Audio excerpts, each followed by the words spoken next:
अशांत मन मनुष्य के अनर्थ का कारण है। देखो, कई लोग पान खाते हैं, जुआ खेलते हैं, शराब भी पीते हैं, घर में झगड़ा करते हैं, जिससे कि कोई लाभ नहीं है। पर जिस समय घर में व्यक्ति मरता है तो रामायण अथवा गीता का पाठ सुनते सुनाते हैं, तब धर्म की किताब सुनाना शुरू कर देते हैं। इसी तरह से संतों के जो प्रवचन हैं उनको जरूर घर में ले जाओ, उनके जीवन में उन्हें धारण करवाओ। संतों के प्रवचन से लाभ ही लाभ है। देखो, अभी सभी लोग परमात्मा को याद करो, उनका भजन और स्मरण करो, उनको अपने जीवन में धारण करने की कोशिश करो, तभी जाकर तुम्हारे जीवन में परिवर्तन आएगा। तुम्हारा यह अशांत मन अपने आप शांत होना शुरू हो जाएगा।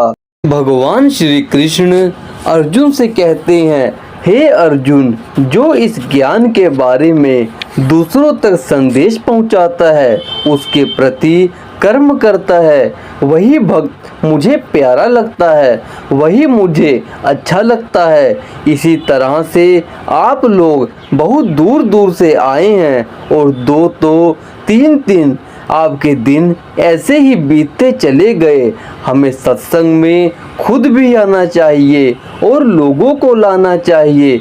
जब मनुष्य को असाध्य रोग हो जाता है तो डॉक्टर ऑपरेशन करता है, वह भी कहता है तुम्हारे शरीर के अंदर यह बीमारी हो चुकी है, इसका ऑपरेशन करना पड़ेगा, नहीं तो यह तुम्हें भयंकर रूप से परेशान करेगा। इसी तरह अशांत मनुष्य भी अपने लिए बहुत भारी अनर्थ कर लेता है। अशांत मन ही उसका शत्रु है।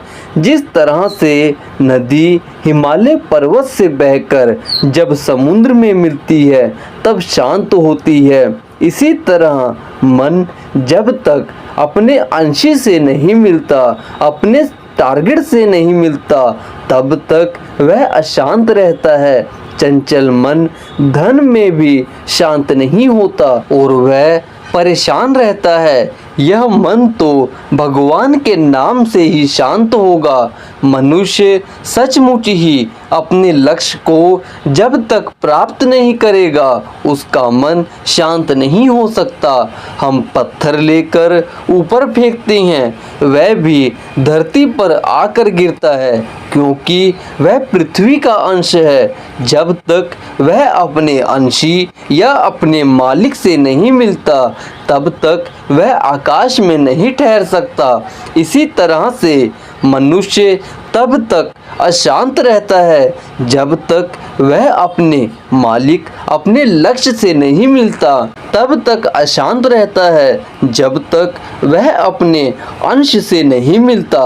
अंशी को कब प्राप्त करेगा? जब हमें ज्ञान होगा, साधु की संगति में बैठेंगे। देखो, यहाँ पर बड़े बड़े विद्वान बहुत अच्छी अच्छी बातें बता गए हैं जो हमारे जीवन में हमारा जीवन बदलने के लिए आज काम आती हैं। वैसे आश्रम में जाइए, सत्संग सुनिए, इसी से आपका कल्याण हो जाएगा। हमारा मन कभी शांत होने वाला नहीं है, जिससे मानव शांति को बनाना है। संत जो होते हैं वे परमार्थ के काम करते हैं। जैसे बादल आते हैं तो धरती की गर्मी को शांत करते हैं, ऐसे ही जो संत लोग होते हैं वह दूसरों की भलाई के लिए सुख दुख को उठाते हैं, सर्दी गर्मी को सहन करते हैं और हमारे जीवन को बदलने का कार्य करते हैं। वैसे संसार की सच्चाई